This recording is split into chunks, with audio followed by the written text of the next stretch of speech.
talagang malakas yung panawagan ng mga taga-suporta na mag-resign si Marcos. Sinabi po ng Malacanang ngayon na kung pinagre-resign po nila ang Pangulo, sino ang makikinabang? Kahit sabihin po ni VP Sara o kayo nagsabi niyan, kayo pa rin daw po ang makikinabang. Meron po ba kayong sinabi? Wala ako sinabi kahapon. Ang mga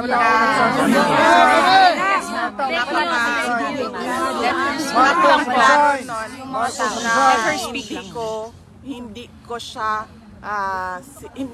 wala ako sinabi kahapon na BBM resign. Hindi ko yan ever sinabi. Maliwanag yung sinabi, nandun ka rin, GMA kahapon. Sir, let her speak. Excuse me, your head. Wala ako sinasabi ever na dapat mag-resign si BBM.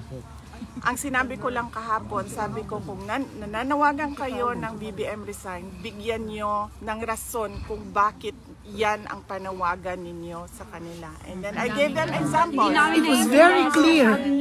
I gave them, well yan, ayan, may example po dito. Hindi namin naiintindihan yung sinasabi niya.